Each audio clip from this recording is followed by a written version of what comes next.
Bismillahirrahmanirrahim. Assalamualaikum warahmatullahi wabarakatuh. Jumpa lagi dalam Syiar Ramadan tahun 1447 Hijriah di channel YouTube Agrianita IPB University. Hari ini kita akan melanjutkan kisah Nabi Muhammad SAW tentang amukan Umar bin Khattab. Allahumma sholli ala Muhammad wa ala ali Muhammad. Berita untuk Umar. Umar melanjutkan langkahnya menuju Darul Arqam. Sudah jelas, Muhammadlah yang menyebabkan semua kesengsaraan ini. Aku harus membunuhnya agar Mekah kembali damai dan tenang. Mengenai Hamzah, aku akan bertarung dengannya. Aku yang mati atau Hamzah yang mati, itu tidak terlalu membuatku risau.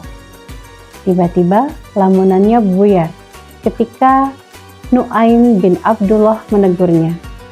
Hendak kemana, wahai putra Khattab? Aku akan menemui Muhammad. Dia yang menukar agama nenek moyang kita. Dia yang memecah belah masyarakat Quraisy. Dia memiliki banyak angan-angan bodoh. Dia yang mencaci Tuhan-Tuhan kita. Untuk semua kesalahannya itu, aku akan menebas lehernya. Demi Allah, engkau telah tertipu oleh dirimu sendiri, wahai Umar. Apakah tindakanmu membunuh Muhammad akan dibiarkan saja oleh Bani Abdi Manaf? Tidakkah lebih baik engkau pulang dan mengurusi keluargamu sendiri? Umar berhenti melangkah dan bertanya tajam. Keluargaku yang mana? Saudara sepupumu sendiri, Sa'id bin Ammar dan istrinya, yang tak lain adalah adik perempuanmu, Fatimah binti Khattab. Mereka telah mengikuti ajaran Muhammad, urusi saja mereka dulu.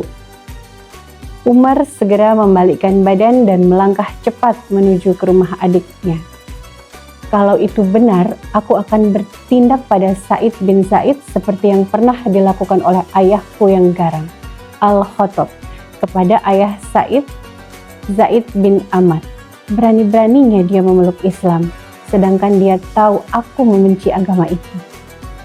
Dengan keras, Umar bin Khattab menggedor pintu rumah Sa'id bin Zaid dan Fatimah. Suaranya berdentum-dentum keras mengejutkan siapa saja yang ada di dalam rumah. Sudah bisa diduga, kali ini akan jatuh lagi korban dalam penganiayaan yang menimpa kaum muslimin. Di dalam rumah, Sa'id dan Fatimah binti Khattab sedang mengikuti ayat Al-Quran yang dibacakan oleh Khabbab bin Al-Arad. Begitu pintu berguncang diketuk Umar, Sa'id dan Fatimah segera menyembunyikan Khabbab. Fatimah segera menyembunyikan lembaran-lembaran yang tadi mereka baca di bawah pahanya. Sa'id membuka pintu dan Umar bergegas masuk. Suara apa yang baru kudengar itu? Bentak Umar. Tidak, kami tidak mendengar suara apapun tadi. Seketika amarah Umar bin Khattab meledak. Kudengar kalian telah mengikuti ajaran Muhammad. Belum sepatah kata pun keluar dari mulut kedua suami istri itu, pedang Umar sudah terayun dan gagangnya mengenai Sa'id hingga ia jatuh terjerembab di lantai dan luka. Melihat suaminya berdarah, Fatimah bangkit berusaha melerai. Tetapi tangan Umar cepat sekali menampar wajahnya. Fatimah jatuh di samping suaminya dan darah mengucur dari wajahnya. Meski garang, Umar terkenal lembut dan penyayang kepada keluarganya sendiri. Melihat darah Fatimah, Umar tertegun. Fatimah berdarah, pikirnya. Mengapa aku bisa sampai begitu? Aku menyayangi adikku itu sepenuh hati. Bahkan lebih mirip rasa sayang antara ayah kepada putrinya. Fatimah yang lembut dan biasanya selalu patuh kepada Umar, kali ini mengangkat wajahnya, menentang langsung paras kakaknya itu.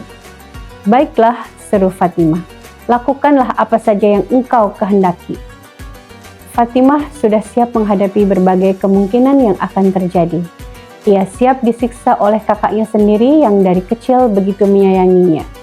Ia bahkan siap untuk mati. Kedua tangannya terentang, seolah siap menerima tikaman pedang Umar ke dadanya.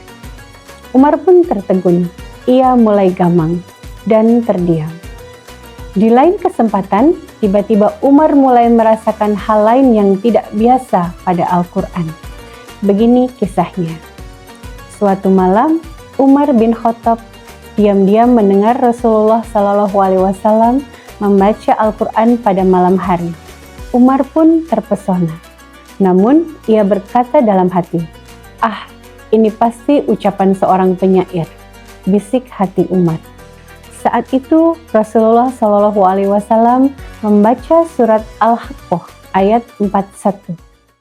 Wa ma huwa biqauli syair qalilan ma tu'minun. Dan Al-Quran itu adalah perkataan seorang penyair. Sedikit sekali kamu beriman kepadanya. Lalu kembali, Umar bin Khattab diam-diam datang ke rumah Rasulullah pada tengah malam dan mendengar Rasulullah membaca Al-Quran. Umar berkata dalam hati, "Kalau ini bukan ucapan tukang tenung, ini pasti ucapan Muhammad, bukan firman Tuhan."